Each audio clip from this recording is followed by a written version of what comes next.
I don't want this. I would never wish to be skating in these conditions. Lonely, lifeless, sad streets and alleys have replaced the exciting, vibrant thoroughfares of my past. The empty streets that seem like a skater's dream are a living nightmare, a reminder of all that seems lost. The people, their laughter, and chatter are now a fading echo.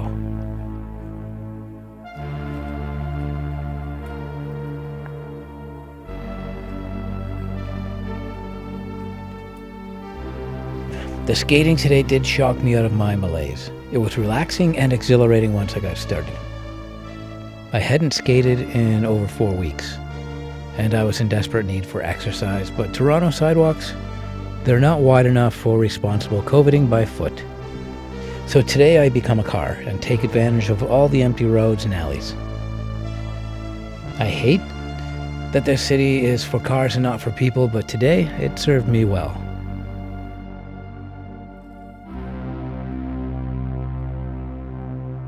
So my biggest hope beyond these isolating times is that we all come out with an increased capacity for gratitude and awe over the simple freedoms we will have again someday.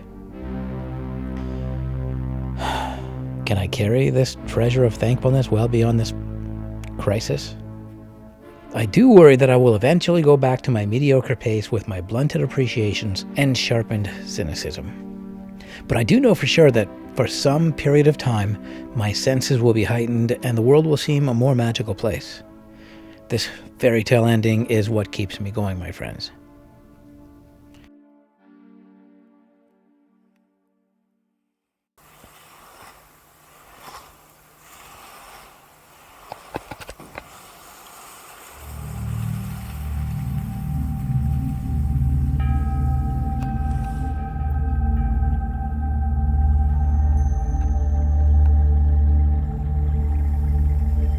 This parking garage, it was so trippy.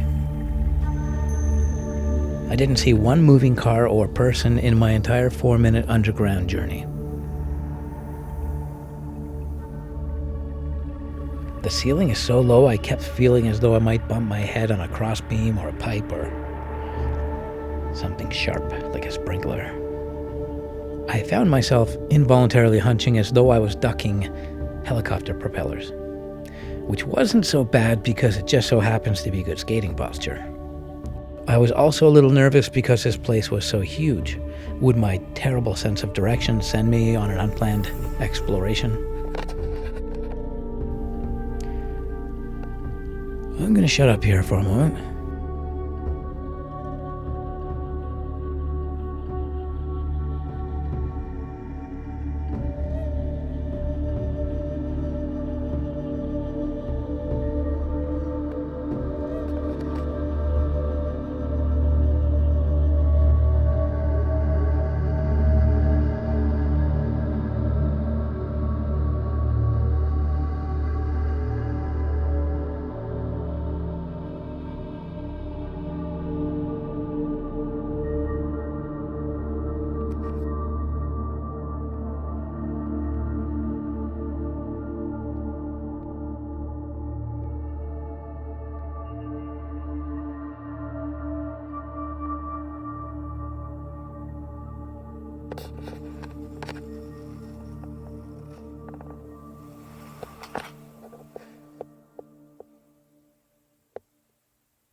I remember thinking once I realized that I'd seen not a soul down here, that maybe there was some sort of ban on city-owned properties and I was breaking the law, or some taboo. I started to wonder if I was doing something terrible.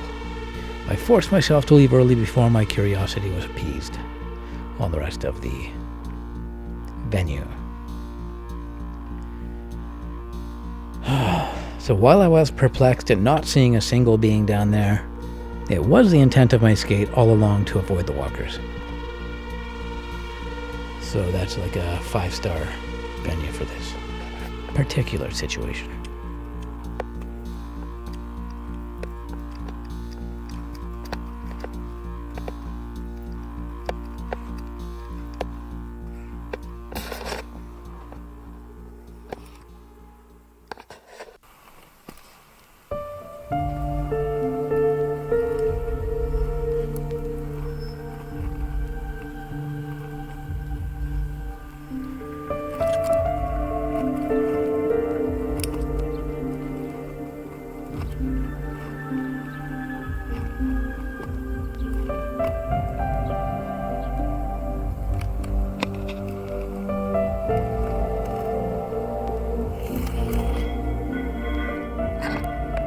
So this session was primarily a road skate.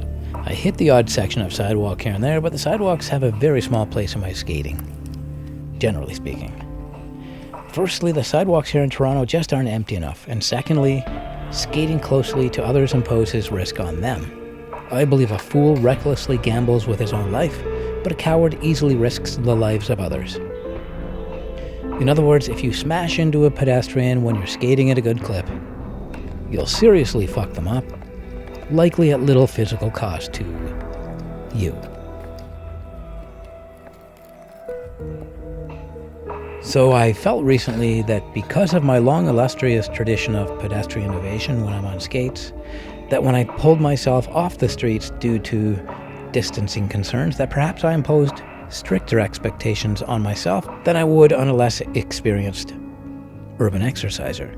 It's like I've been training for this my whole life, and when my greatest skill set becomes truly useful, I pack it in. So, over the 4 weeks, after taking time to evaluate and learn, after seeing numerous joggers and feeling okay about that, I decided that me skating on the roads would not be so bad if I chose my times and surfaces well.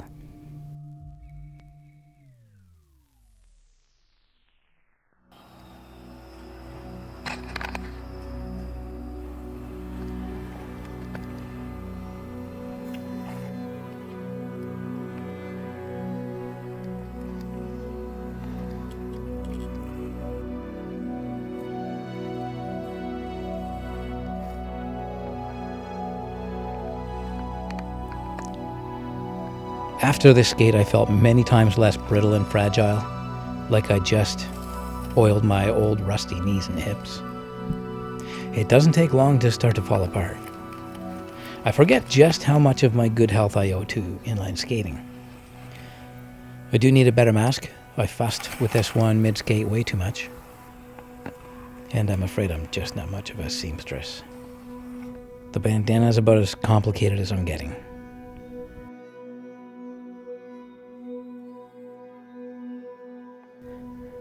So we're at that point in the video where I just might encourage you to get out there and burn some polyurethane. But you might not have that luxury. Maybe the reality or structure in your city just does not allow it to be done safely just yet. So I can only wish you luck. May you find fun and healthy activities to throw yourself into. When this thing is over and the time is right, we are going to have a big, beautiful group skate together here in Toronto. And you're all invited. No, you're the honored guests. Now that's something to look forward to.